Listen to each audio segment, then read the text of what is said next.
saying to you, look at the advantages we have here. You don't even have to run down the road. You don't have to stand in a square for 6 months.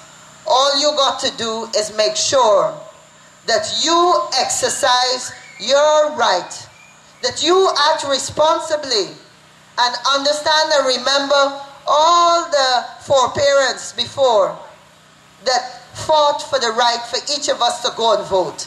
And you must make sure you go out there and you exercise that right. If we come closer to the Caribbean, look at Trinidad. In Trinidad, just the other day, they decided, you know what? We had some problems with our former prime minister. He taken too much, not enough for the people, and they made a change. So everywhere it is possible to make the change. Mahatma Gandhi says, you must be the change you wish to see in the world. I was in the US a year before Obama was elected. And I remember saying to people, what about this man Obama? You think he can make it? And quite a few people in the early days said, oh, Obama? Ain't no way he going nowhere. But each and every person that voted for that man, and remember, it transcended, it wasn't only black people or white people or whatever. It was people that were concerned about their future that went out and did the right thing. And we're saying to you, get rid of all them barriers. That stuff that they're going to put in your head about if you belong here and if you belong there. You do what is right. It happened in the US and it can happen here. You know, I want to tell you a little story in closing.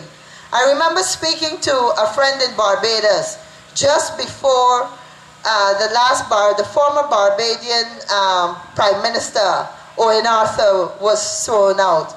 And I remember calling her and saying, boy, Mr. Owen Arthur going back, can he do a lot of good things for Barbados? And she said to me, absolutely not, Cathy.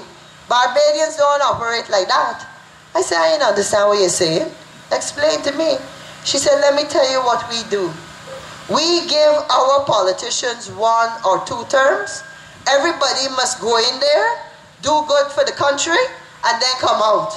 Because when they stay there too long, then they forget that the country don't belong to them. That it don't belong to the whole nation. They think it belongs to them and their 5 or 6 friends. We have had 19 years. And everything that we're seeing now indicates that this country don't belong to all of we. It only belongs to a few people.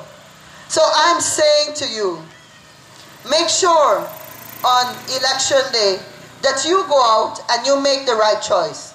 The Alliance for Change, one of the first things we are going to do in the first 100 days is ensure that we change the Constitution so that the power enshrined in it that gives the executive president all the power to do everything. He won or he or she won to decide everything has to change. That is the first thing that we are going to do. The next thing we're going to be doing is reducing the VAT to at least 12%. We're starting off at 12% and we're going to make sure that over time it goes down. Because we believe people have to get more money in their pockets. When it comes to our sugar industry, there are very specific things that we are going to do. We can't be growing sugar cane to just produce sugar that's selling cheap, and everybody produce it over the world. We are going to be producing ethanol. Ethanol is a gas that a lot of new cars in Brazil and everywhere else in the world is being run on, and ethanol is going to be able to start to transform our sugar industry. I say to you, we have done the same thing for 40 years. Since independence to now is well over 40 years, and we know exactly what we got. If you're happy with everything you got, well then don't bother with anything Cathy said. If you're not happy, I want you to think carefully about what I have said and what the other speakers are going to say. And the only thing you need to remember from me is that each and every one of us has the power to make the difference. They got that story about in the good book about David, and they got another guy called Goliath. They can tell you the AFC is a little small thing. They ain't stand a chance. How y'all gonna waste your vote on them? Remember David and Goliath, and you know how that story ends. Little David is the one that triumphed, and that is because when you base your thinking and your beliefs on honesty and integrity, the result will always be positive. So folks, don't keep opting out. Do the right thing. Put your X next to the key. Thank you very much.